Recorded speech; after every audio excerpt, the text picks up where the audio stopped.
salam diutus ke muka bumi itu untuk liutam lima makarimal akhlak. Kita harus etika yang diajarkan. Jihad boleh nggak? Boleh nggak? Wajib, bukan boleh. Saya seorang kepala rumah tangga, saya wajib berjihad untuk mencari nafkah untuk anak istri saya. Anda wajib berjihad mencari ilmu. Fantasilu bil ardi, bertebaran di muka bumi. Utlubul ilma walau bisin, cari ilmu di mana aja. Ini adalah bentuk jihad. Bukan boleh, wajib. Tapi begitu jihad dengan menyakiti orang lain, dengan bilang bahwasanya orang pandangannya ada salah, udah dia yang paling benar, udah gak bisa. Kembali masalah penangkapan. Kenapa kok cuma mahasiswa yang diincar? Dosennya enggak. Lah yang pakai narkoba orang mahasiswanya. Lah kalau dosennya pakai narkoba, dia ditangkap. Iya, benar nggak? Logik nggak saya bilang. Terus aparat penegak hukum, saya tidak bicara masalah kepolisian saja. Aparat penegak hukum berhak melakukan apa saja apabila ada tindakan melawan hukum, selama dia sesuai dengan koridor hukum, dia boleh melakukan sesuai dengan prosedur dan aturan yang berlaku. Jadi di mana saja Indonesia wilayahnya tidak hanya ada yang di kepulauan Indonesia saja.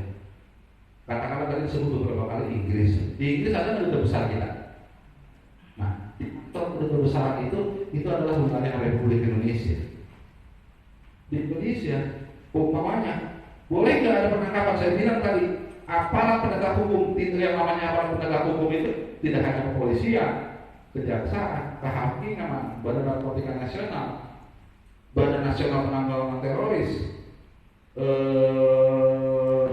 siapa lagi yang berbagai, KPK, silakan. Yang penting dia melakukan itu biasanya dia tidak sembarangan, minimal punya 2 alat bukti.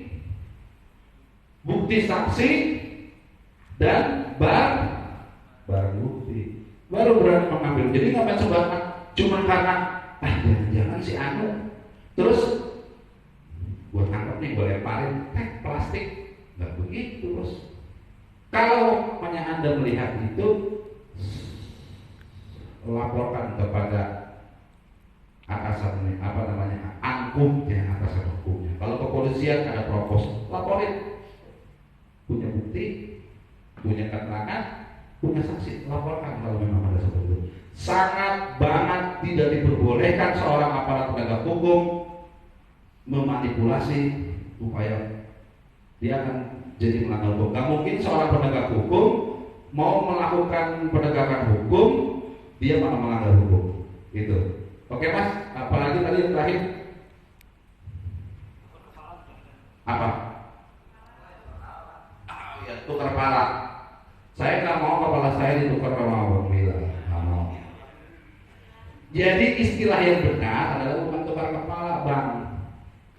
Yang benar adalah orang pada saat ditangkap judulnya patut diduga.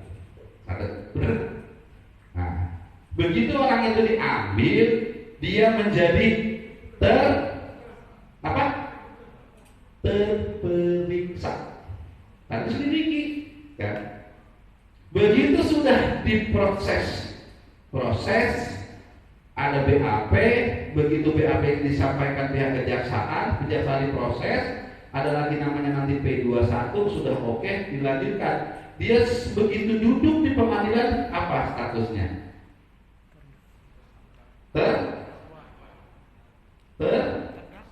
Tersangka dulu kan ya. Terus terdakwa, baru nanti terpidana setelah putusan pengadilan.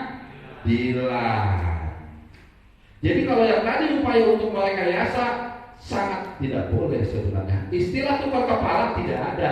Kalaupun yang ada adalah pengembangan. Itu kok gini?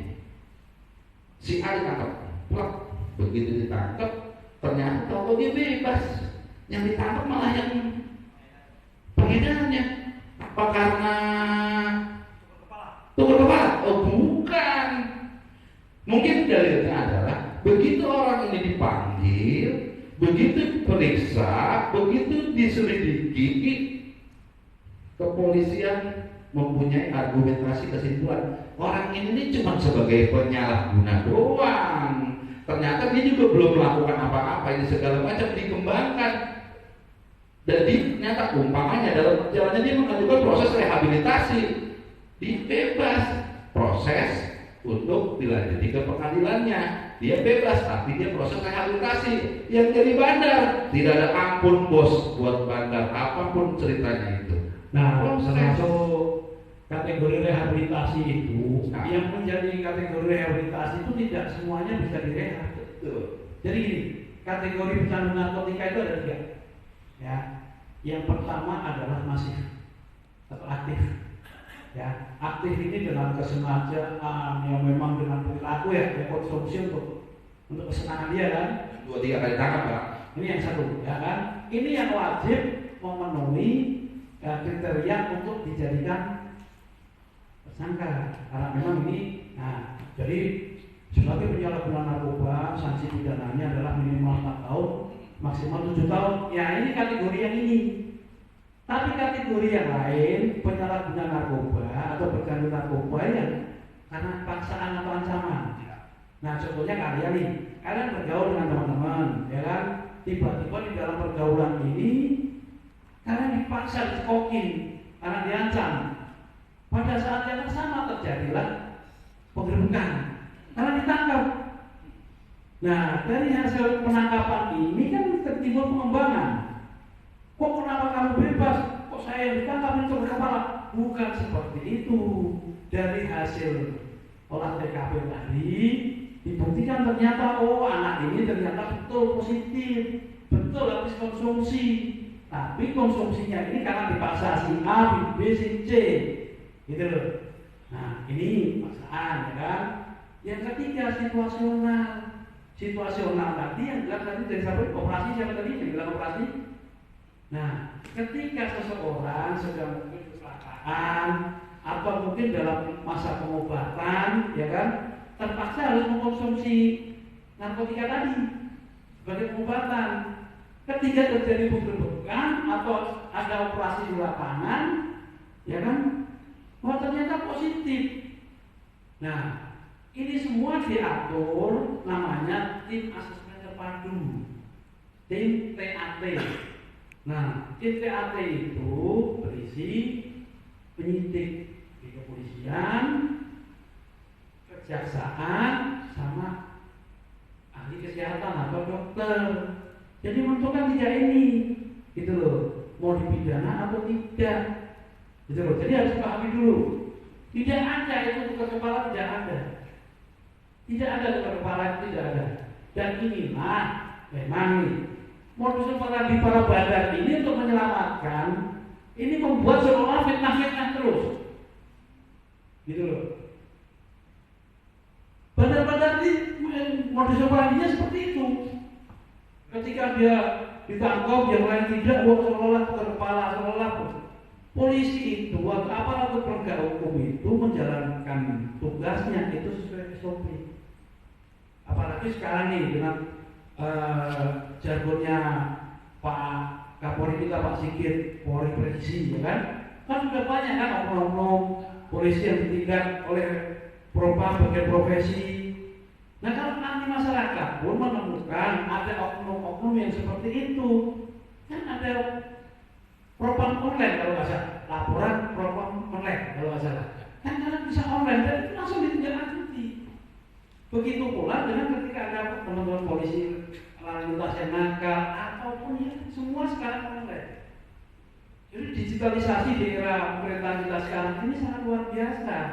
Manfaatkan fasilitas itu, gitu loh. Jadi step by step. Jadi jangan hanya berpikir wah, akhirnya kalian pengennya radikal, ya kan, berpikir perubahan tapi gabungnya kayak anarko. Ya sama aja kalian jadi radikalisme. Nah, gitu loh. Ini yang nggak boleh.